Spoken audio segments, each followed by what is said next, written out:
Kita semua pasti pernah dengarkan ungkapan, kamu nggak bisa menuang dari cangkir yang kosong. Tapi apa sih artinya itu sebenarnya? Nah, di penelusuran kali ini, kita bakal bedah bareng-bareng metafora cangkir kosong dari ajaran spiritual Saiful Karim. Ini bukan cuma soal cangkir, tapi soal gimana cara kita mengisi hidup dengan makna yang sesungguhnya. Oke, kita mulai dengan satu pertanyaan yang mungkin agak nusuk ya. Coba jujur sama diri sendiri deh. Pernah nggak sih kamu ngerasa udah ngelakuin banyak hal? Ngasih banyak nasihat, berbagi ini itu. Tapi pas malam, pas sendiri, kok rasanya hampa? Kayak lagi nuangin angin dari cangkir yang kelihatannya indah, tapi ternyata nggak ada isinya. Nah, ini dia inti dari konsep cangkir kosong itu. Ini tuh gambaran pas kita ngelakuin hal-hal yang dari luar kelihatannya bagus, ibadah, kerja, ngasih saran, tapi di dalam hati kita ngerasa nyambung. Nggak ada pengalaman nyata, yang ada cuma, ya sekedar formalitas, kosong. Mungkin ini kedengarannya abstrak, tapi coba deh kita lihat contoh sehari-hari. Seberapa sering kita sholat atau berdoa, tapi pikiran kita malah mikirin kerjaan, atau kita nasehatin temen buat sabar, padahal kita sendiri yang paling gampang marah. Nah, itu dia momen-momen saat kita tanpa sadar lagi megang cangkir kosong. Kita terlalu sibuk sama penampilan luarnya sampai lupa ngecek isinya. Jadi pertanyaannya, kok bisa sih cangkir kita jadi kosong?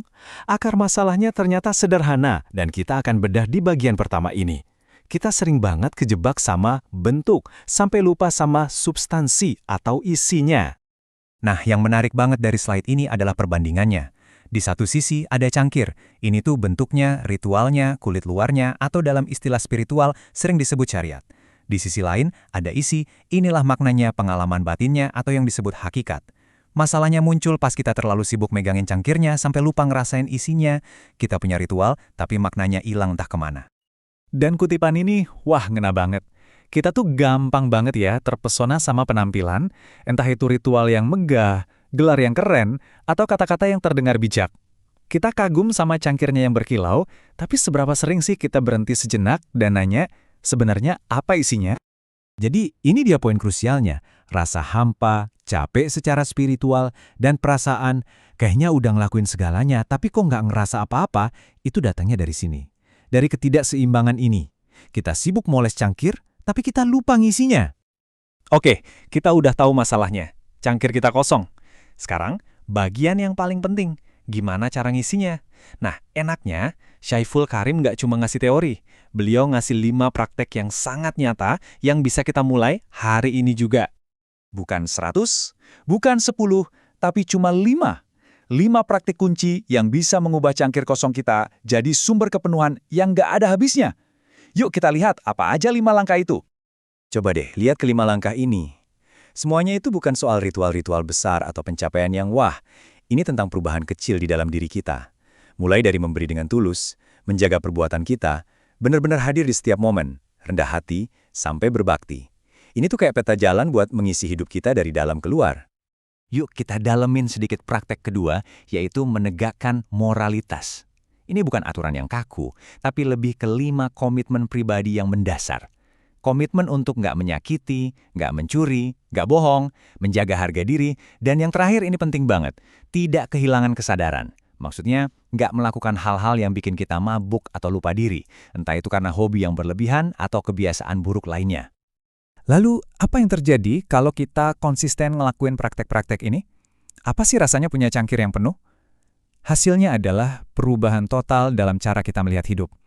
Kita mulai menjalani sebuah kehidupan yang sadar. Nah, disinilah perubahannya. Aktivitas yang tadinya kita anggap beban, nyuci piring, nyapu, jalan kaki, itu semua rasanya jadi beda. Setiap tindakan jadi penuh makna dan kehadiran, bukan lagi sekedar tugas yang ngebosenin. Dengerin deh, betapa indahnya contoh nyata ini. Nyapu itu bukan lagi cuma ngebersihin debu, tapi sekalian ngebersihin pikiran negatif. Nyuci piring bukan lagi tugas rumah tangga, tapi jadi kesempatan buat meditasi sambil dengerin suara air. Ini dia keajaiban yang terjadi pas cangkir kita mulai terisi dari dalam. Jadi tujuan akhirnya itu bukan buat pamer atau biar kelihatan bijak. Tujuannya adalah mencapai kedamaian dan keutuhan di dalam diri kita. Dan nantinya, rasa damai itu akan secara otomatis, tanpa perlu dipaksa, memancar keluar dalam setiap tindakan, perkataan, dan cara kita berinteraksi dengan dunia. Setelah kita menjelajahi masalahnya, solusinya, dan hasilnya, sekarang saatnya kita kembali ke diri kita masing-masing. Yuk kita arahkan metafora ini pada diri kita sendiri. Pertanyaan ini adalah intisari dari semua obrolan kita. Setiap hari, setiap saat, kita itu punya pilihan. Apakah kita mau sibuk moles cangkir yang kosong, atau kita mau fokus mengisi cangkir kita dengan kemurahan hati, kesadaran, dan pengalaman yang sejati? Jadi, pertanyaannya untuk kita renungkan, apa yang kamu isikan ke dalam cangkirmu hari ini?